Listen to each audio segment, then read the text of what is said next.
Hey fam, welcome or welcome back to my channel. If you're new here, my name is Javon J and I'm a California native who moved to Bangkok, Thailand to teach English and immerse myself in Thai culture. Today I'm sharing 10 things you should know before accepting a teaching job in Thailand. Some of it's practical, some of it's cultural, and a little bit might surprise you, so let's jump in.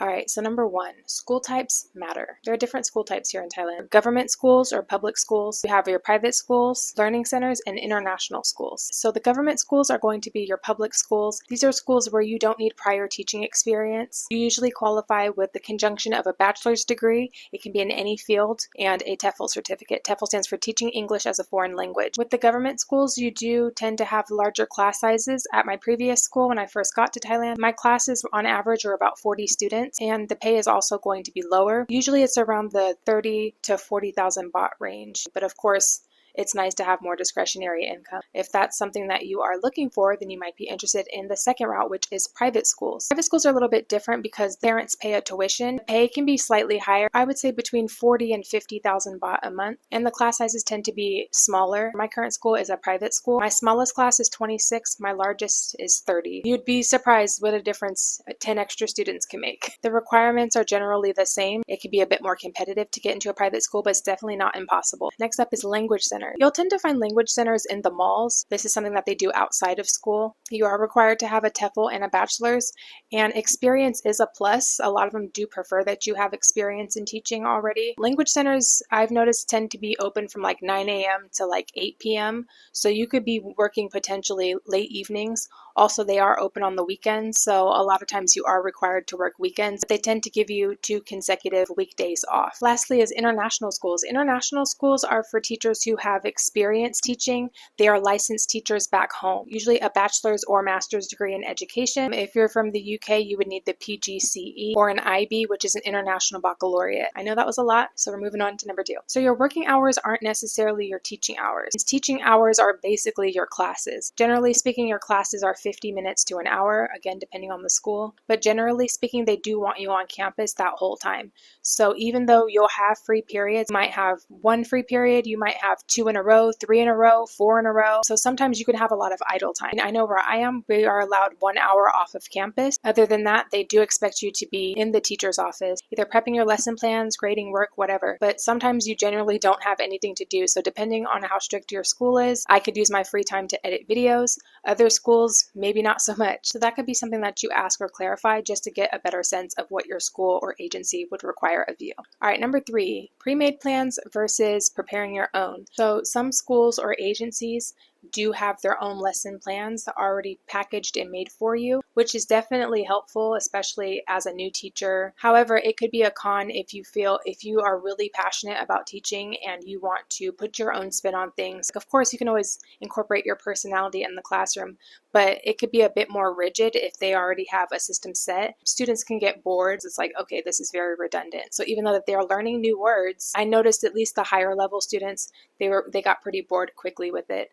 So that could be frustrating when you're trying to, have them keep the momentum going, but they're really not that interested just because they can feel it's boring. Obviously, as a teacher, you may feel just very restricted and limited in how and what you can teach and what materials that you can provide for the students. So if that's something that is really important to you and you want to be able to put more of your spin on things in the classroom and have more control in that way, then obviously you would want to go the route of having to create your own lesson plans. It's a lot more work for you, and a lot of times you can be taking work home with you. It just really depends on what you prioritize while you're out here.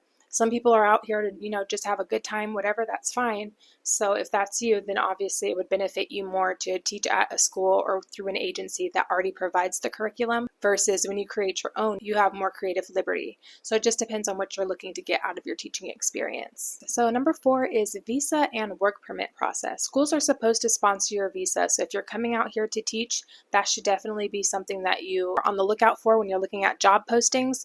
Also, just a Pro tip, if you're new here or if you've never watched any of my teaching videos, I highly recommend, if you are looking for a teaching job, to visit ajarn.com. That's ajarn.com. There's also another one called Crew Teacher, KRU Teacher. You can actually find job postings there, and that's a good resource as well. But yes, when you are looking at these job postings, make sure that it does list that they do sponsor your visa. Some schools will either fully pay for your visa up front, or they may have a program once you complete your contract, whether that's for one semester or for an entire academic year, they will reimburse you for that. So as a teacher in Thailand, your visa status relies heavily on your work permit. Let's say you were working directly with a school and for whatever reason you were let go, laid off, whatever. You would have to get another job at a different school and restart the visa process all over again, which can obviously be costly and just time consuming. However, if you're teaching with an agency, and make sure you look at your contract, of course, the agency sponsors your visa. So your visa will say, instead of the name of the school that you're teaching at, it'll say the name of the agency. So long as you stay with your agency,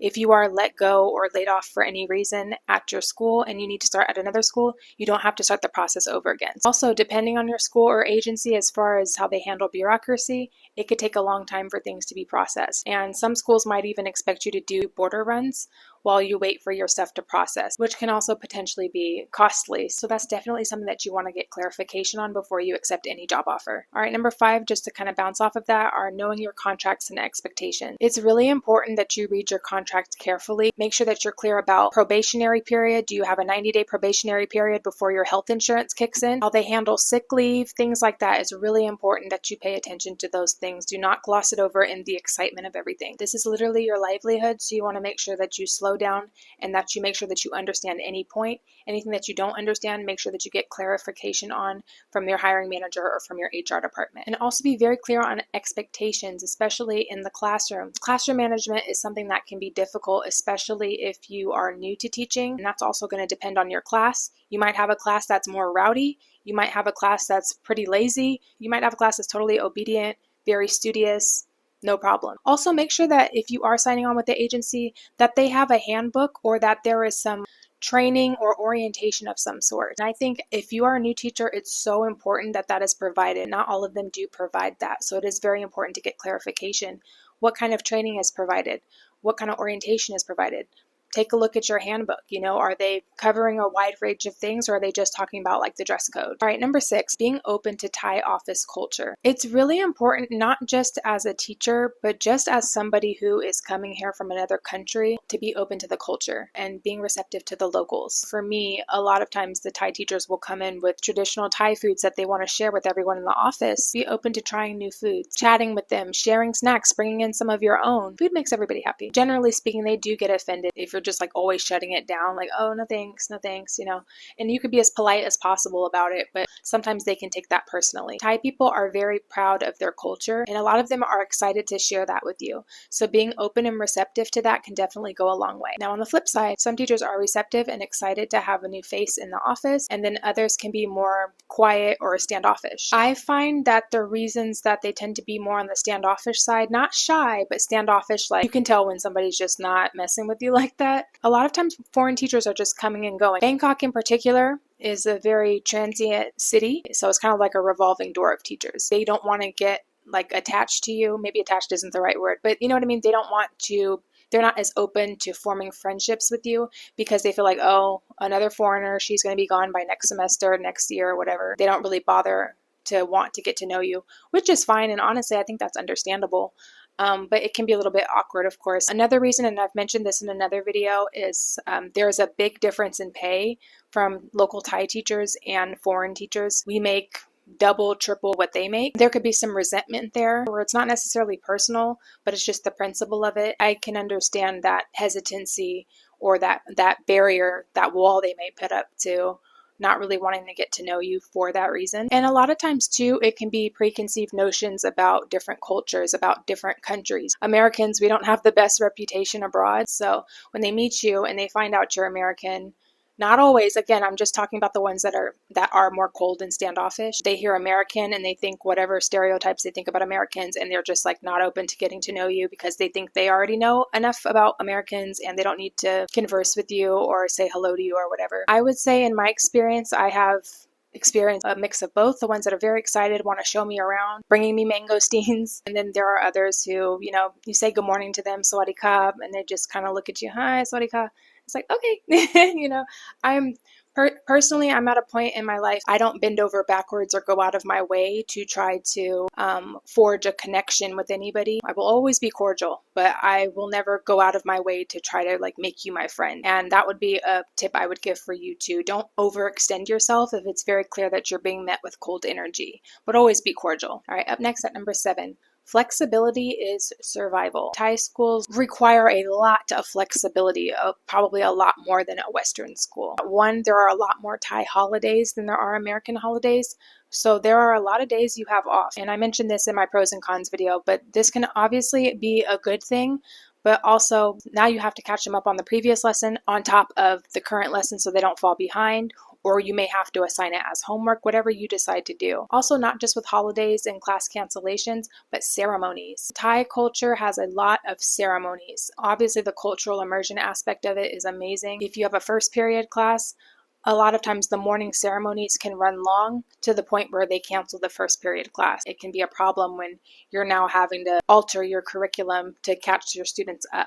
So you do have to be very flexible and know that things do change on the drop of a dime. Also, with the aspect of flexibility, you may be required to cover classes. So say one of your colleagues is out sick or they need to handle something at immigration, you may be required to cover their classes if you have a free period during that time. Again, this will depend on your school and your contract, so make sure that you find out beforehand. But yeah, you may be required to cover those classes. Obviously, that's a good thing because you do get extra pay.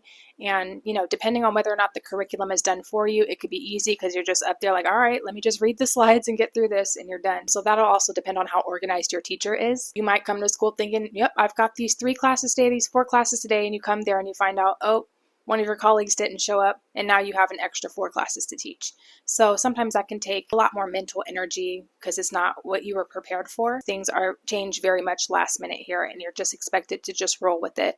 So I will say flexibility is key, and if you have a go with the flow mindset, then you will thrive here. Otherwise, it can be difficult for you. So just a heads up. All right, number 9, school events and extra responsibilities. So as a teacher, you may be required to participate in things outside of your classroom. Things like sports day, the classes are canceled for that day and they just have different games amongst their classes. So like this grade versus that grade type of thing. It's a lot of fun, actually. It's a lot of fun. As a teacher, you're usually required to attend that. Sports day, English camps, which I've also participated in. Earlier in the semester, I actually was asked the day of, so again, you've got to be flexible, basically facilitate a trivia, like an English trivia, but basically I was just reading the trivia questions to them.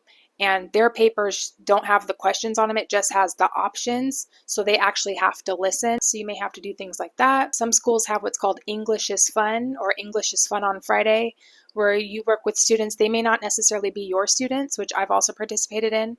I had some lower level students that I had to help them facilitate a skit using like an English slang term. Ours was on the back burner. So we had to come up with a skit for on the back burner and we had to perform it in front of the entire school. And of course the students were nervous, but they actually ended up doing a really good job. Also, not necessarily just for activities, but things like gate duty. And this depends on the school because the school I'm at currently, we're not required to do gate duty, but that's literally where you stand at the front gate when the students are coming in for the day, greeting them, saying good morning. You might be required to do that maybe once a week and just trade off with other teachers. Also, flag raising ceremonies. The beginning of the school day, there is a flag raising ceremony where they play the Thai national anthem. Usually the school band will play it. Depending on your school, you may be required to attend that, and they do tend to take offense to that if you are late or if you miss it. All right, and last on my list at number 10, students' English level may be lower than you expect. I would say in each class there's at least one student that just does not speak a lick of English, like at all. The students are passed no matter what. So they're allowed to move up to the next grade, the next class, the next level. They know the drill. They know I'm going to pass no matter what.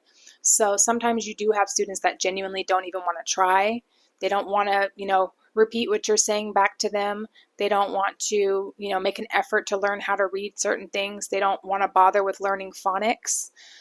So that can be a little bit frustrating and kind of hard to watch because as a teacher, you're required to just pass them. So even like, for example, when grading midterms or finals, to pass, they just need to get 50% or higher. So a passing score would be 20. So even if they got 3, I have to put in the grade book 20. Personally, I care because it's just like, like you have this potential, but you don't care. And the thing is, you can't make them care. Don't try to be a hero. Don't try to be the teacher that changes the world. The Thai education system is what it is. And as a teacher, you just have to roll with it. And for lack of a better word, play along, which sometimes can be tough, especially if you internalize that. But just know that this system existed long before you got here, and it's going to exist long before you leave. So try not to resist it. But if that's something that you think would be a barrier for you, then that's something that you might want to possibly reconsider. All right, so that's going to conclude my list. Let me know if you learned anything new in the comments. I try to give you guys tips and advice of things that aren't really that Googleable and really are just more so from a teacher's perspective. Also, speaking of teaching, I do have an announcement. I actually have the honor of being asked to speak as a panelist for the Exodus Summit 2025. If you are not familiar, the Exodus Summit, it's a 3-day virtual summit for Black women that want to move and make money abroad. I've been asked to speak on the Teaching Abroad panel, and I'm absolutely honored. This is their 6th annual summit,